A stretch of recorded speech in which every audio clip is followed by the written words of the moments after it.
and I invite him to address the General Assembly. Mr. Prime Minister. Thank you, Mr. President.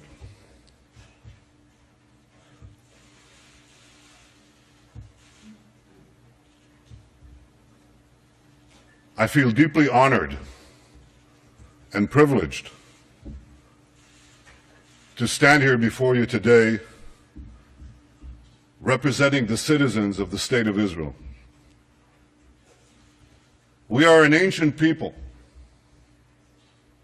We date back nearly 4,000 years to Abraham, Isaac, and Jacob.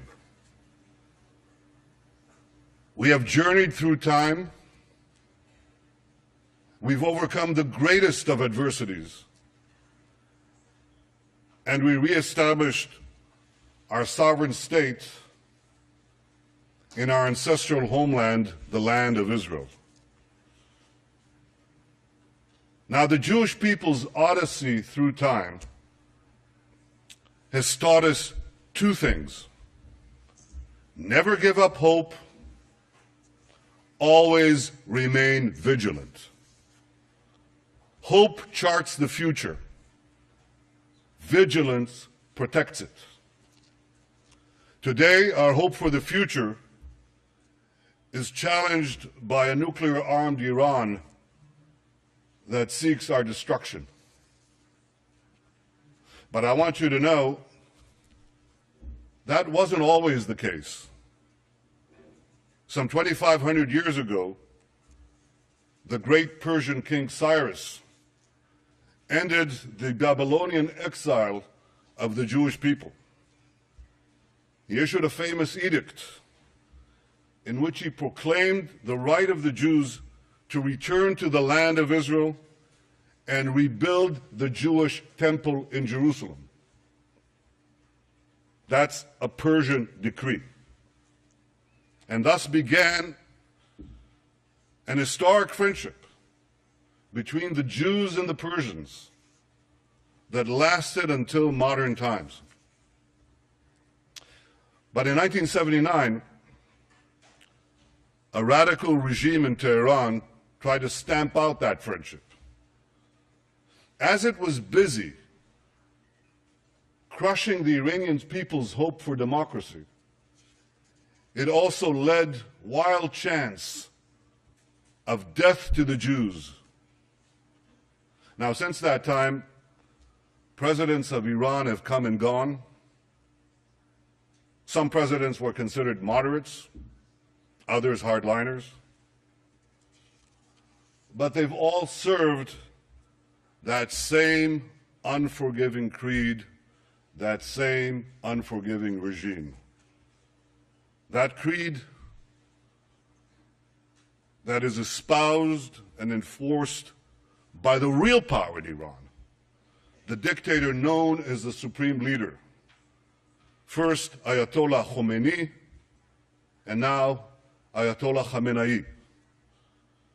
President Rouhani, like the presidents who came before him, is a loyal servant of the regime. He was one of only 6 candidates the regime permitted to run for office. See, nearly 700 other candidates were rejected. So what made him acceptable? Well, Rouhani headed Iran's Supreme National Security Council from 1989 through 2003. During that time, Iran's henchmen gunned down opposition leaders in a Berlin restaurant. They murdered 85 people at the Jewish Community Center in Buenos Aires. They killed 19 American soldiers by blowing up the Khobar Towers in Saudi Arabia. Are we to believe that Rouhani, the national security advisor of Iran at the time, knew nothing about these attacks? Of course he did. Just as 30 years ago, Iran's security chiefs knew about the bombings in Beirut that killed 241 American Marines and 58 French paratroopers. Rouhani was also Iran's chief nuclear negotiator between 2003 and 2005. He masterminded the strategy which enabled Iran to advance its nuclear weapons program behind a smokescreen of diplomatic engagement and very soothing rhetoric. Now I know, Rouhani doesn't sound like Ahmadinejad, but when it comes to Iran's nuclear weapons program, the only difference between them is this. Ahmadinejad was a wolf in wolf's clothing. Rouhani is a wolf in sheep's clothing. A wolf who thinks he can pull the wool over the eyes of the international community. Well, like everyone else, I wish we could believe Rouhani's words, but we must focus on Iran's actions. And it's the brazen contrast, this extraordinary contradiction between Rouhani's words and Iran's actions that is so startling. Rouhani stood at this very podium last week and praised Iranian democracy. Iranian democracy, he said. But the regime that he represents executes political dissidents by the hundreds and jails them by the thousands. Rouhani spoke of, quote, the human tragedy in Syria. Yet Iran directly participates in Assad's murder and massacre of tens of thousands of innocent men, women, and children in Syria. And that regime is propping up a Syrian regime that just used chemical weapons against its own people. Rouhani condemned the, quote, violent scourge of terrorism.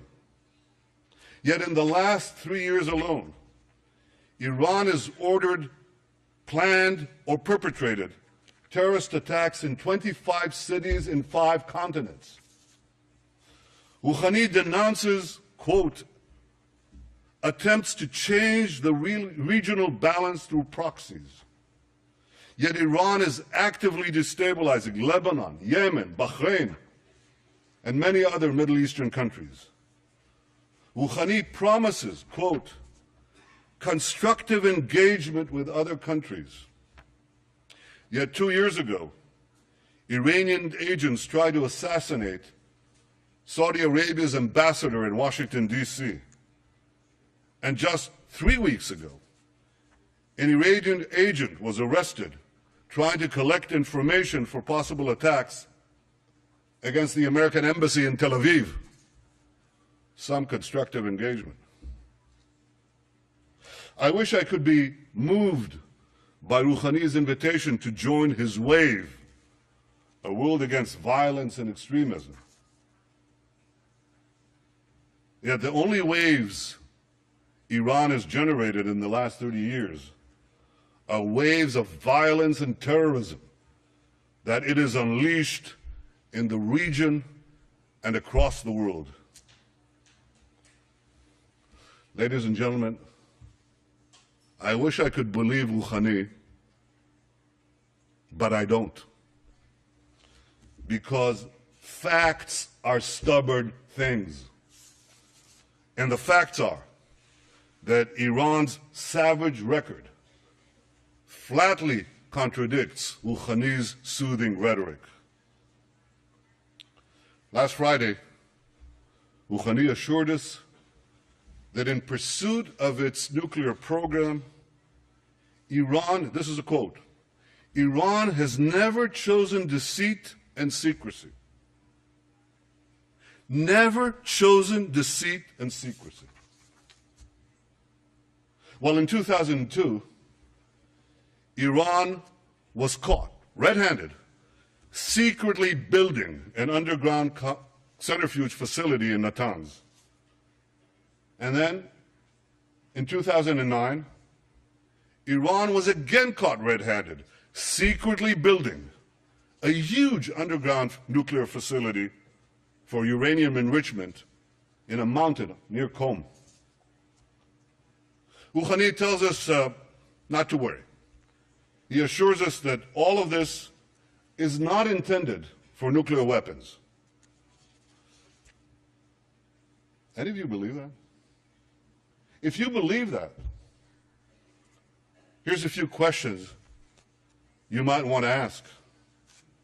Why would a country that claims to only want peaceful nuclear energy, why would such a country build hidden underground enrichment facilities? Why would a country with vast natural energy reserves invest billions in developing nuclear energy? Why would a country intent on merely civilian nuclear programs continue to defy multiple Security Council resolutions and incur the tremendous cost of crippling sanctions on its economies? And why would a country with a peaceful nuclear program develop intercontinental ballistic missiles whose sole purpose is to deliver nuclear warheads? You don't build ICBMs to carry TNT thousands of miles away. You build them for one purpose, to carry nuclear warheads. And Iran is building now ICBMs that the United States says could reach this city in 3 or 4 years. Why would they do all this? The answer is simple. Iran is not building a peaceful nuclear program. Iran is developing nuclear weapons. Last year alone, Iran enriched 3 tons of uranium to 3.5%, doubled its stockpile of 20% enriched uranium, and added thousands of new centrifuges, including advanced centrifuges. It also continued work on the heavy water reactor in Iraq. That's in order to have another route to the bomb, a plutonium path. And since Rouhani's election, and I stress this vast and feverish effort has continued unabated. Ladies and gentlemen, underground nuclear facilities, heavy water reactors, advanced centrifuges, ICBMs. See, it's not that it's hard to find evidence that Iran has a nuclear program, a nuclear weapons program. It's hard to find evidence that Iran doesn't have a nuclear weapons program. Last year when I spoke here at the UN, I drew a red line. Now, Iran has been very careful not to cross that line. But Iran is positioning itself to race across that line in the future at a time of its choosing. Iran wants to be in a position to rush forward to build nuclear bombs before the international community can detect it and much less prevent it. Yet Iran faces one big problem. And that problem can be summed up in one word: sanctions. I've argued for many years, including on this podium, that the only way to peacefully prevent Iran from developing nuclear weapons is to combine tough sanctions with a credible military threat. And that policy today is bearing fruit. Thanks to the efforts of many countries, many represented here, and under the leadership of the United States, tough sanctions have taken a big bite off the Iranian economy. Oil revenues have fallen, the currency has plummeted, banks are hard-pressed to transfer money. So as a result, the regime is under intense pressure from the Iranian people to get the sanctions relieved or removed. That's why Rouhani got elected in the first place. That's why he launched his charm offensive. He definitely wants to get the sanctions lifted. I guarantee you that. But he doesn't want to give up Iran's nuclear weapons program in return. Now, here's a strategy to achieve this. First, smile a lot. Smiling never hurts. Second, pay lip service to peace, democracy, and tolerance. Third, offer meaningless concessions in exchange for lifting sanctions. And fourth, and the most important, ensure that Iran retains sufficient nuclear material and sufficient nuclear infrastructure to race to the bomb at a time that it chooses to do so. You know why Rouhani thinks he can get away with this? I mean, this is a ruse. It's a ploy. Why does Rouhani think he can get away with it? Because he's gotten away with it before. Because his strategy of talking a lot and doing little has worked for him in the past. He even brags about this. Here's what he said in his 2011 book about his time as Iran's chief nuclear negotiator. And I quote, "While we were talking to the Europeans in Tehran, we were installing equipment in Isfahan." Now, for those of you who don't know, the Isfahan facility is an indispensable part of Iran's nuclear weapons program. That's where uranium ore called yellow cake is converted into an enrichable form. Rouhani boasted, and I quote, "By creating a calm environment, we were able to complete the work in Isfahan." He fooled the world once. Now he thinks he can fool it again. You see, Rouhani thinks he can have his yellow cake and eat it too. And he has another reason to believe that he can get away with this.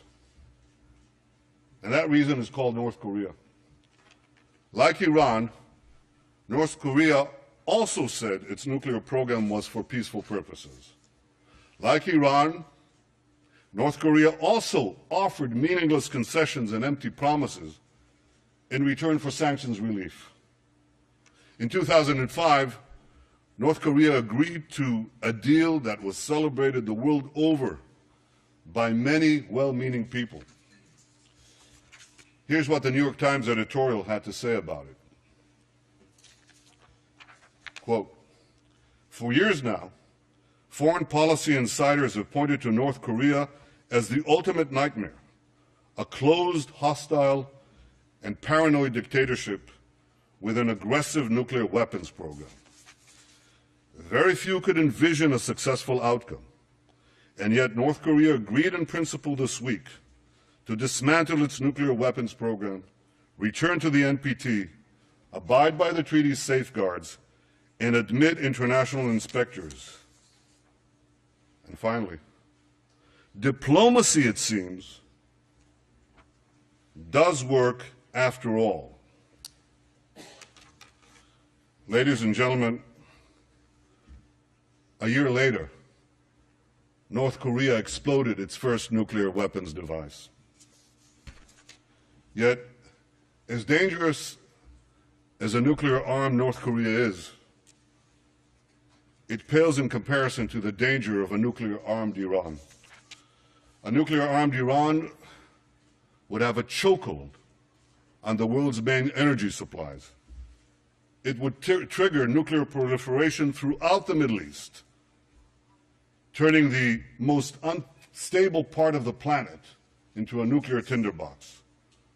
And for the first time in history, it would make the specter of nuclear terrorism a clear and present danger. A nuclear-armed Iran in the Middle East wouldn't be another North Korea. It would be another 50 North Koreas. Now, I know that some in the international community think I'm exaggerating this threat. Sure, they know that Iran's regime leads these chants, death to America, death to Israel, that it pledges to wipe Israel off the map. But they think that this wild rhetoric is just bluster for domestic consumption. Have these people learned nothing from history? The last century has taught us that when a radical regime with global ambitions gets awesome power, sooner or later, its appetite for aggression knows no bounds. That's the central lesson of the 20th century. And we cannot forget it. The world may have forgotten this lesson. The Jewish people have not. Iran's fanaticism is not bluster. It's real. This fanatic regime must never be allowed to arm itself with nuclear weapons. I know that the world is weary of war. We in Israel, we know all too well the cost of war. But history has taught us that to prevent war tomorrow, we must be firm today. And this raises the question, can diplomacy stop this threat? Well, the only diplomatic solution that would work is one that fully dismantles Iran's nuclear weapons program and prevents it from having one in the future. President Obama rightly said that Iran's conciliatory words must be matched by transparent, verifiable, and meaningful action. And to be meaningful, a diplomatic solution would require Iran to do four things. First, cease all uranium enrichment. This is called for by several Security Council resolutions. Second, remove from Iran's territory the stockpiles of enriched uranium.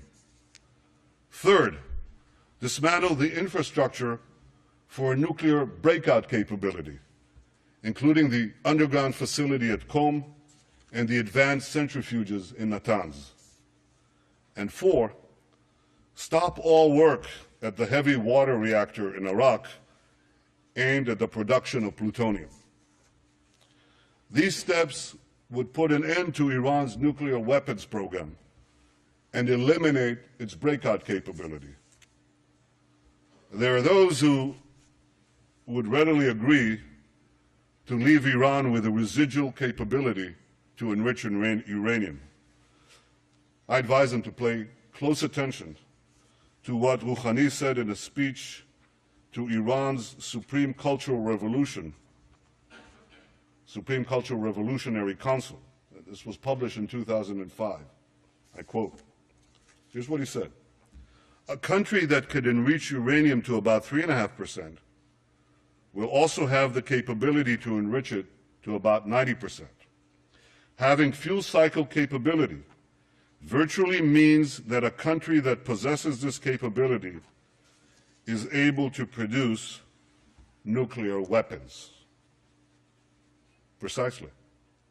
This is why Iran's nuclear weapons program must be fully and verifiably dismantled. And this is why the pressure on Iran must continue. So here's what the international community must do. First, keep up the sanctions. If Iran advances its nuclear weapons program during negotiations, strengthen the sanctions. Second, don't agree to a partial deal. A partial deal would lift international sanctions that have taken years to put in place in exchange for cosmetic concessions that will take only weeks for Iran to reverse. Third, lift the sanctions only when Iran fully dismantles its nuclear weapons program. My friends, the international community has Iran on the ropes. If you want to knock out Iran's nuclear weapons program peacefully. Don't let up the pressure. Keep it up. We all want to give diplomacy with Iran a chance to succeed. But when it comes to Iran, the greater the pressure, the greater the chance. 3 decades ago, President Ronald Reagan famously advised, trust but verify. When it comes to Iran's nuclear weapons program, here's my advice. Distrust, dismantle, and verify. Ladies and gentlemen, Israel will never acquiesce to nuclear arms in the hands of a rogue regime that repeatedly promises to wipe us off the map. Against such a threat, Israel will have no choice but to defend itself. I want there to be no confusion on this point. Israel will not allow Iran to get nuclear weapons. If Israel is forced to stand alone, Israel will stand alone. Yet in standing alone, Israel will know that we will be defending many, many others. The dangers of a nuclear-armed Iran and the emergence of other threats in our region have led many of our Arab neighbors to recognize, finally recognize, that Israel is not their enemy. And this affords us the opportunity to overcome historic animosities and build new relationships, new friendships, new hopes. Israel welcomes engagement with the wider Arab world. We hope that our common interests and common challenges will help us forge a more peaceful future. And Israel continues to seek an historic compromise with our Palestinian neighbors, one that ends our conflict once and for all. We want peace based on security and mutual recognition, in which a demilitarized Palestinian state recognizes the Jewish state of Israel. I remain committed to achieving an historic reconciliation and building a better future for Israelis and Palestinians alike. Now, I have no illusions about how difficult this will be to achieve.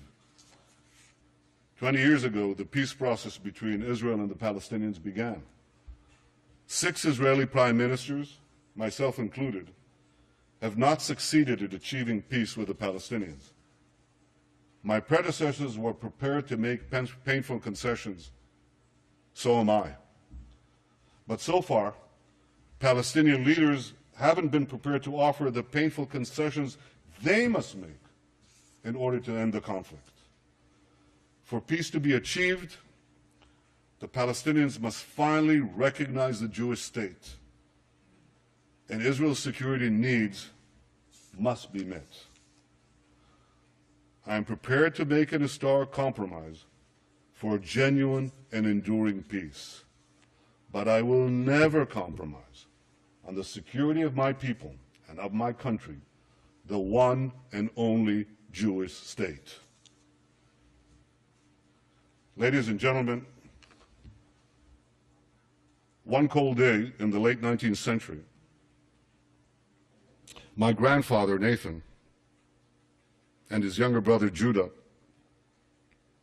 were standing in a railway station in the heart of Europe. They were seen by a group of anti-Semitic hoodlums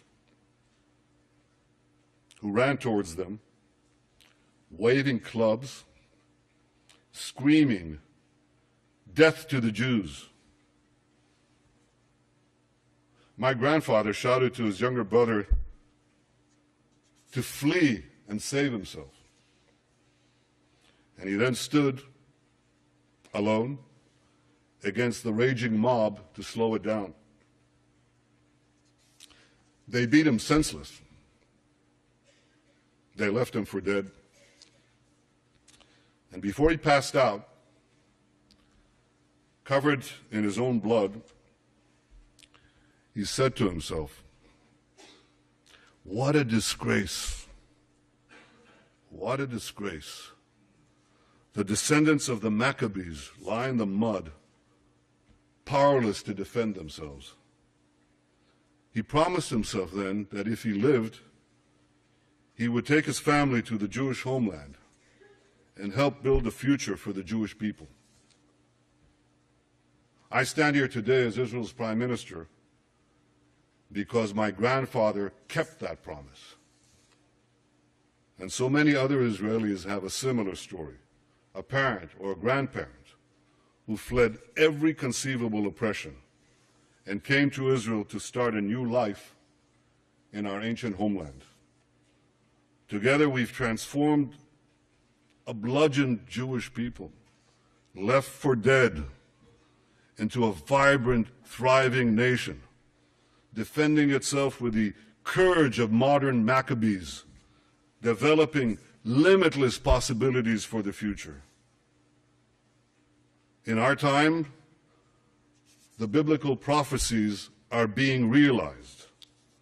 As the prophet Amos said, "They shall rebuild ruined cities and inhabit them. They shall plant vineyards and drink their wine. They shall till gardens and eat their fruit. And I will plant them upon their soil, never to be uprooted again. ושבתי את שבות עמי ישראל, ובנו ערים נשמות וישבו, ונטו כרמים ושתו את יינם, ועשו גינות ואכלו את פריים, ונטטים על אדמתם, ולא ינטשו עוד." Ladies and gentlemen, the people of Israel have come home never to be uprooted again.